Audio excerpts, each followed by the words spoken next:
My special guest this morning is a man you're probably already familiar with. He is the host of The Power of Positive Living. James Hughey has been kind enough to join us. And you can participate, friends, by calling 744-4567. We're talking about, friends, the evolution of friendship, which is headed by James Hughey, and it's a retreat for listening hospitality, which has a land base now, which we're going to get into. But originally, this all started out on the sea. Well, it did, and it slowly evolved, Charles. Okay. I take it you remained in private practice for a while and kept going out on cruises. What was the next step? The next step was that it was put on hold while I went to teach as the Director of Counseling Services at Austin College up in Sherman, Texas. Mm-hmm. I was invited there to be a counselor, and I was there for 5 years and developed more of the concept of wellness. Mm-hmm. Then, after 5 years there, I gave myself a personal sabbatical and went to work in the travel industry. What made you decide to make the leap to get into a travel agency? I was interested in travel because I wanted to experience what running a business was like. I wanted to find out what retailing was like. Mm-hmm. I wanted to actually experience something tangible as well as versus something abstract. I wanted a different experience, a different way of communicating with people. I found I'm not a retailer. And that's when I sold the agency and moved on and gave myself the chance to take up what some passengers had said, you really ought to do this full time. They said, you're so good at it. And you're talking about being on ship listening. So in 1986, I decided I would take a year and a half, and I went and just sailed on cruise ships, giving lectures, enrichment type lectures, and talking with people. Had you already made perhaps a contract agreement with the particular line or the captain of the ship, or how did you do this? Or were you just extemporaneously appearing out of your cabin saying, I am here? Oh, no. I got on the plane and flew to San Francisco and talked to 2 cruise lines there who do this type of programming. In other words, not all cruise lines do this, and asked them to be a part of the entertainment staff. They accepted me. And so, therefore, I did it for a year and a half, and that was before I came to Galveston. Were you calling it friendship at that time? At that time, I had to figure out what in the world to call it. So I took the word friendship, which I believe I define as an atmosphere where you can dare to be yourself. That's how I define friendship. So I took it and took the word and divided it into the middle and made it friendship. And that's what I called the part at sea and part on land also. Now, were you contracting to different lines to do this? Were you paid to do this? Yes, this was on 2 different lines, Royal Viking Line and Royal Cruise Line, both out of San Francisco. So in a sense, you had opened your own new business. In a sense, yes. Tell me about the typical friendship experience on the ship in the beginning, 86. The very first cruise was out of New York going to the Caribbean and through the Panama Canal up to Los Angeles. And the expectation was that I would be part of the entertainment program, and each passenger gets a copy of the entertainment program for that day, listing the movies, bingo, everything else. And along there was New Beginnings lecturer. Dr. James Hughey will talk about self-esteem and perfectionism. And the expectation is that I thought we'd do well if we got somewhere between 30 and 50 people. The theater held 210. And we started off, the very first one, we were hoping maybe for 10 or 12, and we wound up with the very first one with 50, which was already, we reached our expectations. And then we eventually pulled it up until eventually we got to 200 for the one on Friendship Mirror. It really went well. I know the ship line was kind of astonished, because they hadn't expected to go well. But I sense that we were tapping something that people do like to learn about themselves, and they do like to do it in an entertaining and positive model. Is what you're doing unique? Is anyone else doing anything like this? What is being done is probably what I call traditional personal growth kind of things, where you try to push, you sell tapes and you bring people into the ballroom and fill them up with your seminar to success and stuff like that. I think that's more traditional. Mine is not that way. Mine is much more individualistic.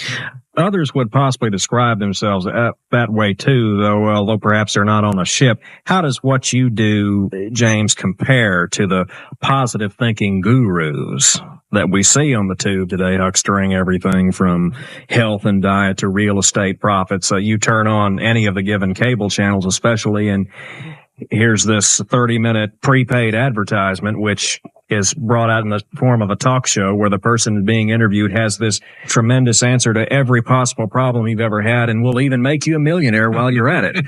All through the cause of self-motivation and positive thinking, when actually these guys are in it for the money.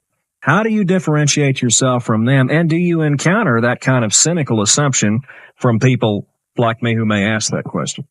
Well, I figure that, what I do is, up for each person to decide. I'm not really out to determine what someone else thinks of me. Mm-hmm. I feel comfortable being James Hughey. I feel comfortable having people make their decisions by what they see and what they hear and what they feel as they interact with me. Mm-hmm. In other words, I don't take responsibility for how someone decides they want to see me. And I see myself in being different in several key ways. One is that they are basically pitching something that is external going internal, listening to these tapes. And I think tapes have a role. I think tapes have helped a number of people. It's just like Dear Abby and Ann Landers, who I support because they do a great service.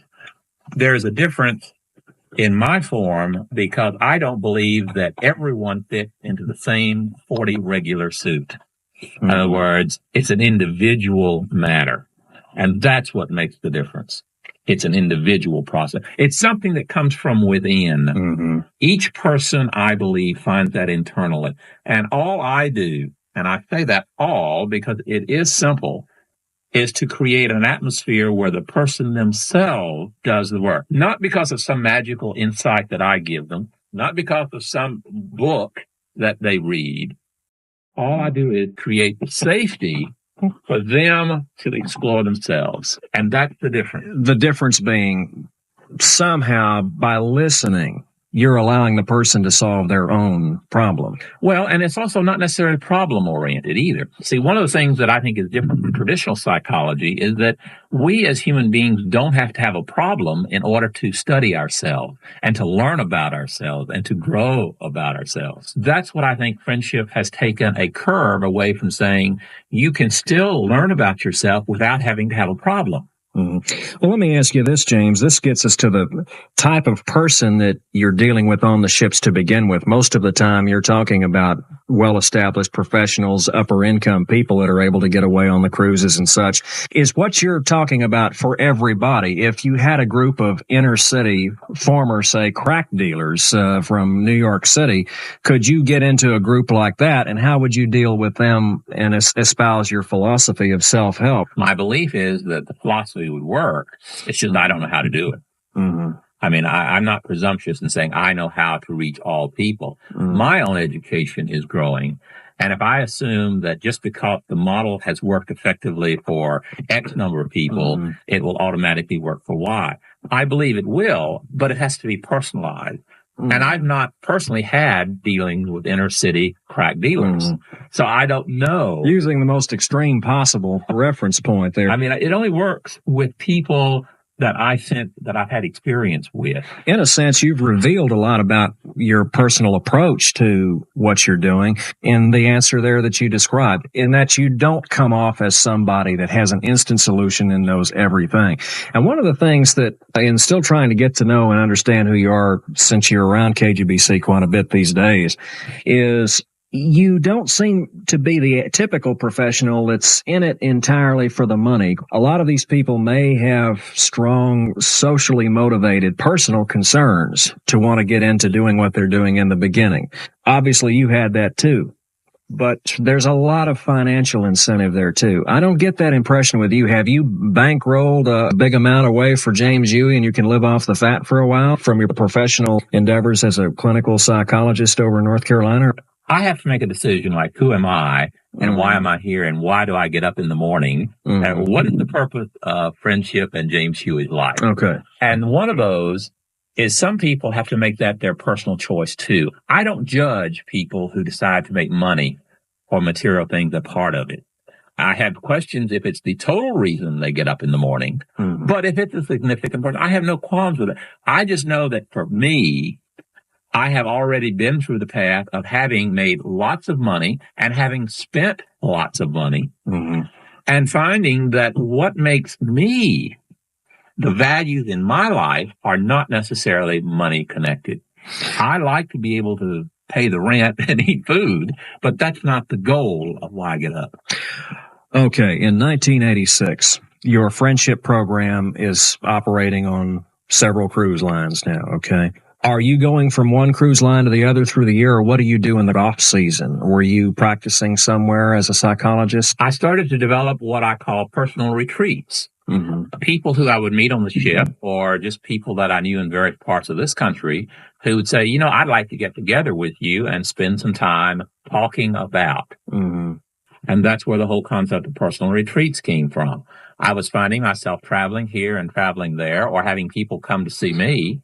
And what we would do is just take some time and listen to them talk about issues that were important, mm-hmm. whether they had to be career, spiritual, personal, social. And that's when I said, hey, this could really be a formal program rather than just haphazard. And so that's when the idea of Friendship House came up. And in other words, carrying the idea of what you were doing on board a cruise line onto land. Right. Because there would be lots of people who would never get on a ship.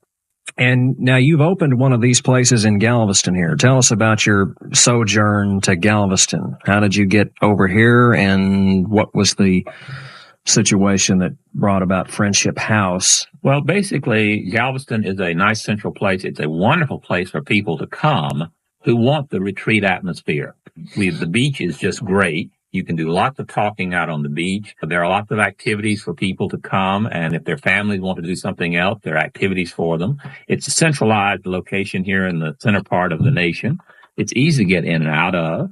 Climate is fairly respectable most of the year. There are just lots of reasons why Galveston is very appropriate, and it has wonderful hotel facilities, so I don't have to run a hotel in addition to doing a retreat center. And so we set up an individual retreat program that's based individually. And that's why I say it's not a program that people come in to plug into. It's just you and me, mm-hmm. setting up what do you want to do and how can I help you. Most of the time, it's done at a location that's convenient and suitable. A lot of times it's done on the beach. Sometimes it's done in a hotel lobby. Sometimes it's done just walking the seawall. Somebody may rent a beach house and, have a group and we sit and talk.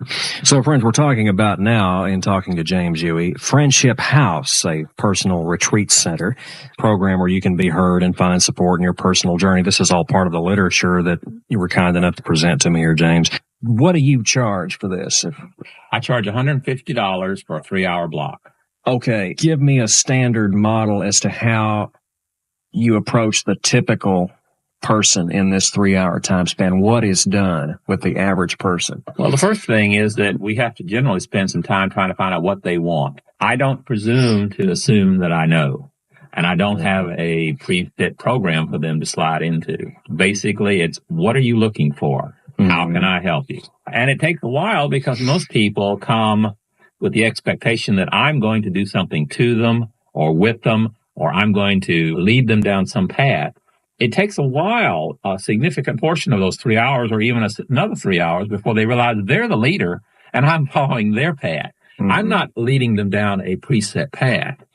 Mm-hmm. That's a big change for most people. Now, you've been doing this land-based friendship association with people for how long now? This will be 15 months. Okay, in Galveston? In Galveston. Were the seminars on ships similar to your land-based operation, or what happened on a typical friendship seminar on board, say, the Royal Viking? There were two parts of the shipboard program. One was the part that I did for the ship line, which was to present the lectures. Mm-hmm. This is part of the entertainment program. Then what I call almost a personal psychological ministry, if you want to use those words, mm-hmm. was basically talking to people on my own. Mm-hmm. And that was whatever they wanted to say. They would come and see me and say, hey, this guy looks like he's fairly sane, and I'd like to talk to him. Mm-hmm. And then they would. You would give a lecture to, I guess, 200 people. Okay. then it would convene to an area where whoever wanted to talk to you would talk to you, and you would just conduct, say, with maybe as many as 200 people, give and take. No, how would you go about? I would just say, folks, I'm going to be on this ship for 2 weeks, and I'll look forward to chatting with you about any of these issues, any of these points to ponder, as I call them, that I brought up. Just feel free. I'll be by the pool, or I'll be in the library, or I'll be in the lounge, or on the deck. Feel free. I would be glad to talk with you about your life story, your life novel.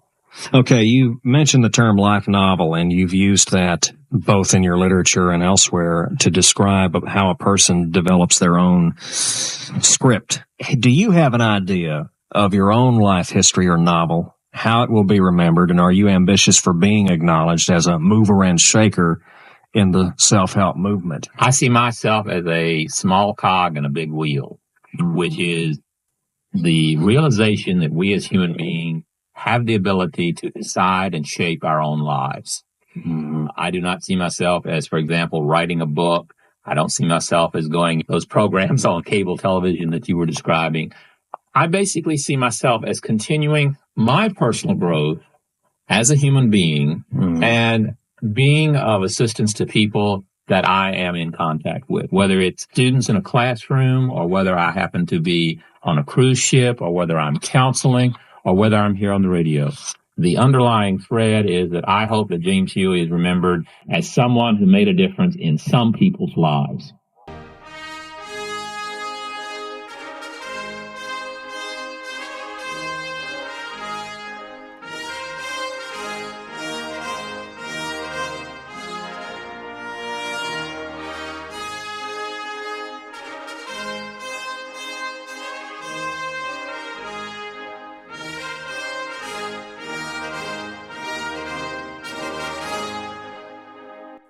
Thursday evenings at 8 p.m., The Power of Positive Living. You'll hear the strains of Aida with Giuseppe Verdi, bringing James Hughey on this Thursday night and every Thursday night. Because I thank you, James Hughey, for showing up and being a part of Tuesday Morning Conversation. I'm Charles McCullough, and Francis K. Harris will be traveling in right around the bend. This is AM 1540 KGBC Galveston.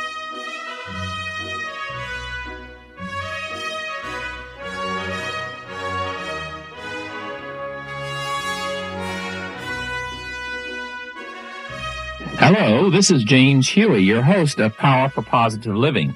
I invite you to join me each week as we participate together in the adventures of personal growth psychology. I'll be talking with some interesting guests, and I urge you to call in to share your views with us. Also, we shall be discussing some practical and diverse ways to enrich the quality of your life. So please join me here on KGBC each Thursday evening at 8 o'clock following the Bill Michelle Show.